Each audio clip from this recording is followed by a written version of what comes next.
Analis marketing dan digital asal Kota Kupang, Provinsi Nusa Tenggara Timur, Maria Hostiana Napitupulu, sarjana teknik, merasa sangat terberkati karena terpilih menjadi wakil dari Nusa Tenggara Timur di ajang kecantikan Putri Indonesia 2019 yang bernaung di bawah Yayasan Putri Indonesia dan didirikan sejak tahun 1992.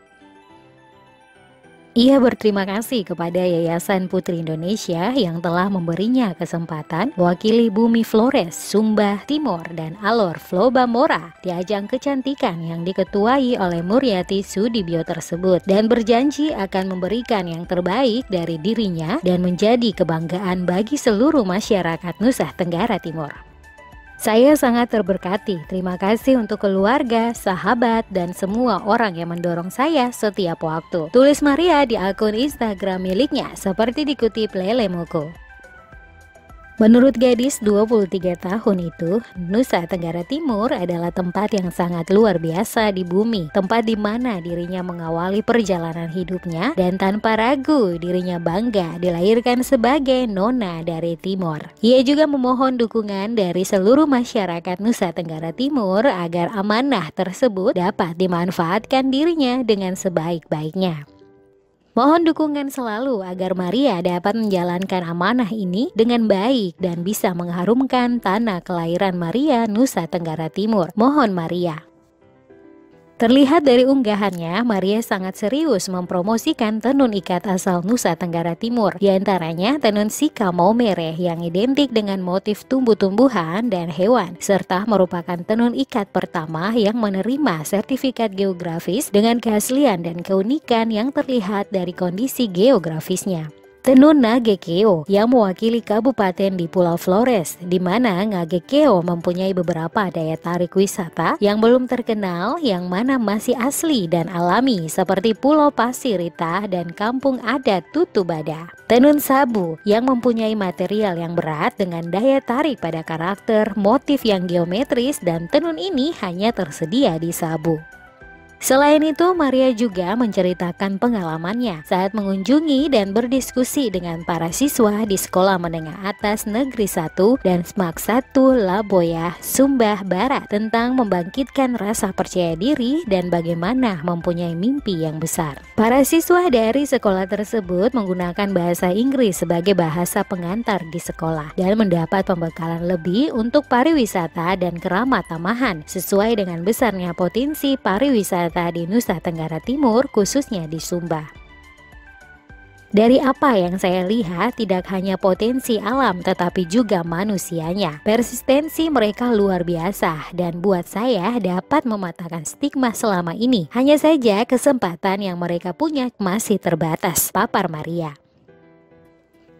Maria bersyukur dapat mengunjungi daerah Sumba bersama dengan istri Bupati Sumba Tengah, Ibu Paulus Eskalimu, dan istri Bupati Sumba Barat Daya, Ibu Markus Dairo Talu, dalam kegiatan berbagi bersama wanita kelompok tenun Sumba Tengah dan Sumba Barat Daya. Ia menuturkan maksud dari pembentukan kelompok tenun tersebut sangat baik. Wanita kelompok tenun itu dibentuk agar menghimpun para wanita supaya terasah keahlian menenunnya. Dengan harapan para wanita dapat mengembangkan ide dan kreativitas untuk menghasilkan produk tenun dengan nilai ekonomi lebih agar menambah penghasilan, dan para wanita kelompok itu pun dapat memanfaatkan waktu mereka selain berkebun di pagi hari dan melayani keluarga di malam hari. Maria mengatakan kegiatan tersebut tidak hanya membekali keahlian, namun hasil dari tenunnya pun dikumpulkan untuk dipromosikan dan dijual. Selain itu, wanita yang mempunyai mimpi dapat menemukan planet baru yang ada di alam semesta selain yang sudah ada di buku pelajaran. Itu juga memperkenalkan tempat yang sangat bersejarah, yaitu batu kubur di Kampung Wailolung, Sumba Tengah, yaitu kuburan batu dari Bupati Sumba pertama, Umbu Tipuk Warisi, dan ayahnya. Tradisi yang ditujukan kepada para bangsawan Sumba yang meninggal akan dimakamkan di batu kubur tersebut dan ditempatkan di bagian depan rumah.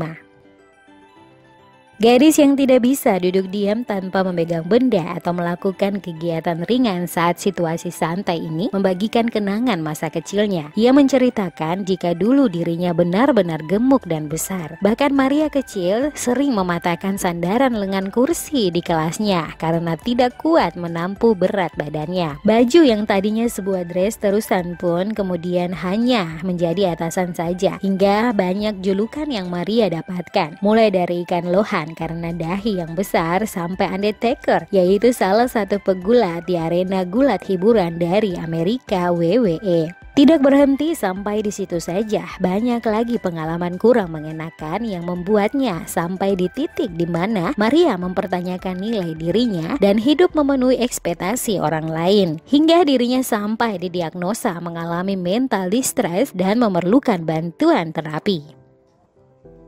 Gadis yang pernah tinggal di 6 kota yang berbeda di Indonesia dan sering disebut orang Jawa karena logat bicaranya itu mengatakan dari pengalaman pribadinya tersebut, Maria ingin mengangkat gerakan mental health awareness atau kesadaran kesehatan mental di ajang kecantikan tersebut. Keinginannya itu diperkuat pula dengan fakta bahwa angka kasus mental distress terus meningkat. Maria menyadari bahwa mental distress merupakan isu yang sangat penting untuk diangkat agar mematahkan stigma yang ada, sebab tidak ada gejala yang dapat dilihat dari penderita mental distress kecuali korbannya sendirilah yang mengutarakan kepada orang lain. Maria telah melakukan banyak sesi berbagi dengan komunitas peduli kesehatan mental di Jakarta seperti Into the Light dan Get Happy Indonesia. Dari kegiatan tersebut, Maria menemukan bahwa kebanyakan kasus tekanan mental dimulai ketika seseorang merasa buruk tentang dirinya sendiri, meragukan dirinya sendiri, dan merasa rendah diri. Sehingga gadis bertinggi badan 173 cm itu ingin mengangkat kampanye yang disebut dengan self-love, Keep on Your Rhythm, yang bertujuan untuk membangun kesadaran tentang self-compassion dan menyadarkan bahwa setiap orang perlu untuk mengutamakan diri sendiri serta mengikuti kata hati. Maria percaya bahwa stigma ini bisa dipatahkan dan banyak orang yang bisa diselamatkan.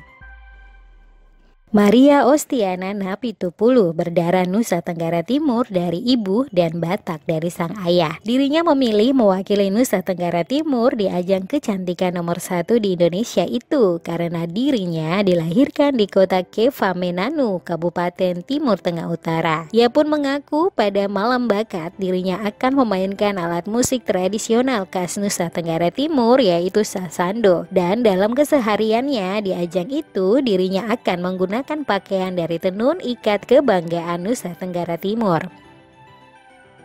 Gadis yang hobi merenung ini mengatakan merenung adalah cara yang baik untuk menimbulkan perasaan peka terhadap diri sendiri. Maria juga membagikan pengalamannya bersama para finalis Putri Indonesia lainnya saat berkunjung ke Rutan Kelas 1 Cipinang dan bertemu Yayasan Jerah.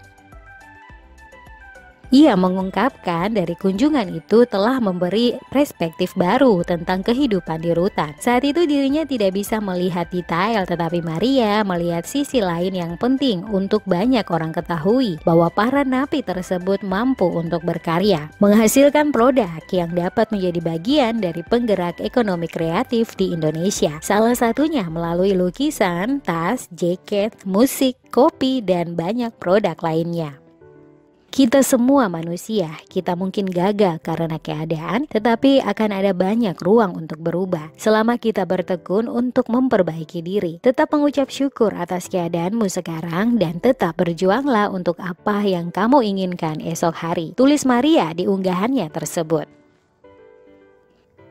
Maria Ostiana Napitupulu mempunyai prestasi yang luar biasa, diantaranya cum laude teknik industri di Institut Teknologi Bandung, duta seabad Institut Teknologi Bandung, murid dari sekolah modeling milik Kimi Jayanti, siswa berprestasi sekolah menengah atas Kota Bogor, top 10 pemenang pembisnis muda dari Unilever.